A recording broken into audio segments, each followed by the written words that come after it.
your understanding that these two men, David Taylor and Alan Plowden, would routinely, Lord have mercy,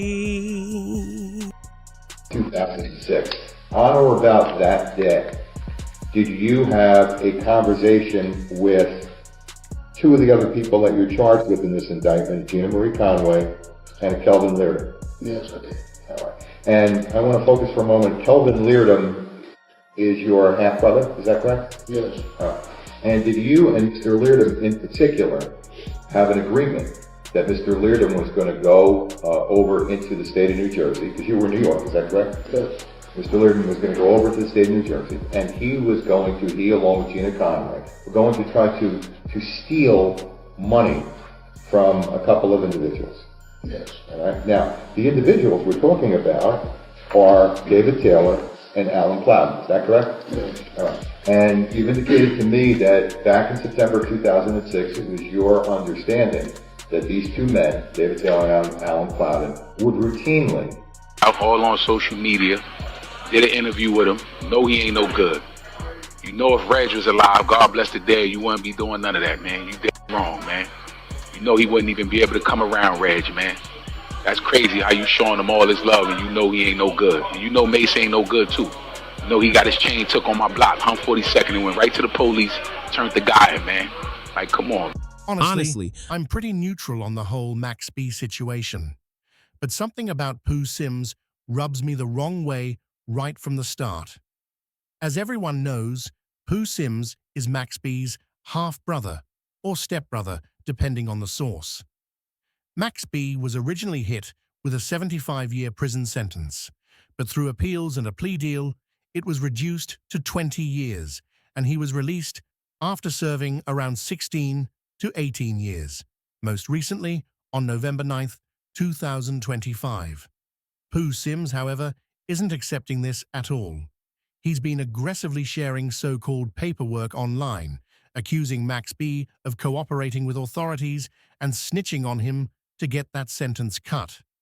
There's also some alleged audio circulating that's being pushed hard, along with public beefs Sims has started with Camron and others, which has people wondering if this is just clout chasing, especially since Max B has only been free for a short time. It was predictable that Max B would face heavy scrutiny upon release. The big question everyone fixates on is, how do you drop from 75 years to 20? That's fair curiosity, but many don't grasp how the legal system works. Reductions happen often through successful appeals, plea deals, or technicalities, even from life sentences. That gets overlooked too much here. Bottom line, Max B earned that break after a massive reduction. The wavy one is finally home. Let the man live. But the relentless attacks haven't stopped. Since his release, Pooh Sims has been non-stop targeting his own family member, flooding the internet with these documents. Remember when Sims first dropped paperwork claiming Max B revealed where a woman named Gina worked, and the streets instantly branded him a rat? If that's the standard for snitching, then okay, lay out all the facts and apply the rules consistently. Then the story shifted. Sims hammered on how Max got his time cut, and suddenly leaked audio pops up. This is where it gets shady. What's the real source of this audio? Why now? Honestly, I'm indifferent to the drama. We're in the AI age. Anyone can fake documents, deepfake audio, or manufacture official proof in seconds to push an agenda online. Max B should recognize that potential too. At the end of the day, it seems like a messy family and street fallout, but the constant accusations feel more like opportunism than genuine principle. To understand that, it was your understanding that these two men, David Taylor and Alan Plowden, would routinely, Lord have mercy, 2006, on or about that day, did you have a conversation with two of the other people that you're charged with in this indictment, Gina Marie Conway and Kelvin Leardom? Yes, I did. All right. And I want to focus for a moment. Kelvin Leardom is your half-brother, is that correct? Yes. All right. And did you and Mr. Leardom in particular have an agreement that Mr. Leardom was going to go over into the state of New Jersey, because you were in New York, is that correct? Yes. Mr. Leardom was going to go over to the state of New Jersey, and he along with Gina Conway, were going to try to steal money from a couple of individuals. Yes. All right. Now, the individuals we're talking about are David Taylor and Alan Plowden. Is that correct? Yes. All right. And you've indicated to me that back in September 2006, it was your understanding that these two men, David Taylor and Alan Plowden, would routinely... Because accusations are made every single day. His brother is dropping alleged paperwork saying Max B cooperated for a time cut, and people instantly run with it. For those who don't fully know who Pooh Sims is, let's slow down and lay out the basic facts. Pooh Sims, whose real name is Kelvin, was one of the co-defendants in the case involving Max B and Charlie Wingate. The case revolved around an armed robbery and murder that occurred in 2006 at a hotel in Fort Lee, New Jersey. Key players and testimony. Sims was Max B's half-brother, often referred to as stepbrother. Another co-defendant, Gina Conway, provided testimony about what happened. Gina Conway's testimony. She claimed that Sims was present at the hotel and stated she was instructed to restrain one of the victims in the bathroom. She also described leaving the scene with Sims afterward. Conway later said she had met Sims only a few times and never built any connection, noting that he came off as intimidating. That detail remains a point of interest for many observers. The convictions and sentences. Let's line up the sentences clearly because the details of the convictions are critical. Max B, original sentence, 75 years. He was convicted in the case and originally sentenced to 75 years, which was later reduced. This reduction led to his release in November 2025. Kelvin Pooh Sims sentenced life in prison. Sims has continued to maintain his innocence and says he was wrongfully convicted, but he was sentenced to life in prison. The reason for this severe sentence is simple and serious. He was convicted for actually killing the victim during the robbery. The situation escalated. According to the breakdown of the case, Max B was already gone when the situation escalated and the killing occurred. This is the part that people often overlook. Max B's half-brother, Pooh Sims, is the one who received life for the murder itself.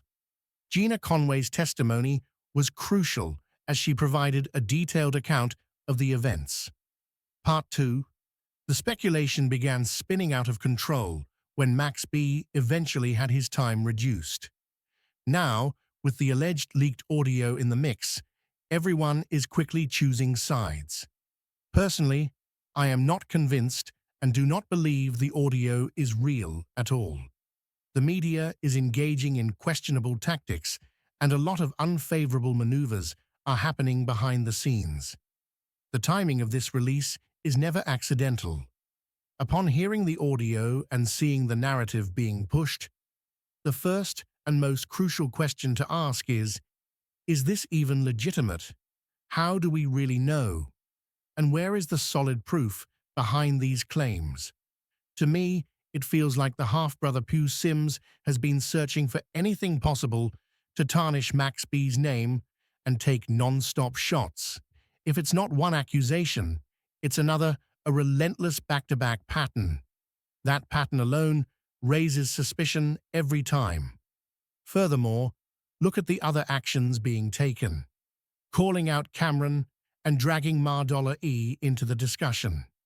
What do Camron and $E honestly have to do with Max B's case or sentence reduction? That's where I lose faith in the accuser's credibility completely. I can say this calmly and clearly. It is difficult for me to believe someone who keeps switching targets like that. My integrity simply won't let me blindly buy into the story. simply won't let me blindly buy into the story. On social media, did an interview with him. No, he ain't no good. You know if Reg was alive, God bless the dead, you wouldn't be doing none of that, man. You dead wrong, man.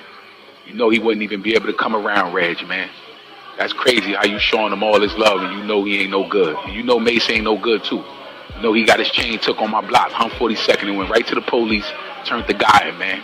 Like, come on. The entire energy surrounding the accuser Pooh Sims sounds bitter, angry, and frustrated, especially given the reality that he is serving a life sentence behind bars while Max B is free. The way he discusses Camron and Mase, even bringing up old disputes like chain talk, suggests to me that the motive is personal, not factual. The timing, the targets, and the tone all seem off. The resentment is clearly visible. Sims is undoubtedly upset because the reality is simple. He is not free. While Max B served his time and is now out, I am being honest when I say I cannot fully take this person's word at face value. It's 2025, and no one should be jumping on every claim that hits the internet and treating it as truth. The problem of verification in the AI era. I see what the accuser is attempting to do, but I remain unconvinced. Credibility matters, and right now this audio does not seem authentic to me. I keep asking the same critical questions. Where did this audio come from? Is this a product of AI generation? Can anyone actually verify its source in content? If the accuser can tell me exactly where to find verifiable original source material, that's a different conversation. Until then, show me the real paperwork, show me the real video, or show me something solid. People are online every day throwing accusations with zero proof, and in 2025, that is unacceptable. We are living deep in the AI era, and that fact matters more than ever. People need to slow down and truly pay attention, as fake content looking real is the new normal. This isn't about blind loyalty. It's about logic. Logic versus emotion. Max B was originally sentenced to 75 years. That is a fact. He later managed to reduce that time, and people act confused. Yet sentence reduction happens frequently in the justice system. The story about simply telling where someone worked does not logically explain a massive sentence reduction from 75 years down to 20, which is why the narrative still feels shaky. The emotional element, the bitter and angry energy, suggests to me that Sims is doing whatever he can to block Max B from prospering, and that is a sad situation. Instead of trying to tear him down, he should be attempting to support his brother, as that is the only way anything positive could ever come around to potentially help his own situation. I can't move off random claims like this. I need to know, where did this material come from and how can it be verified? All from crazy HEOA.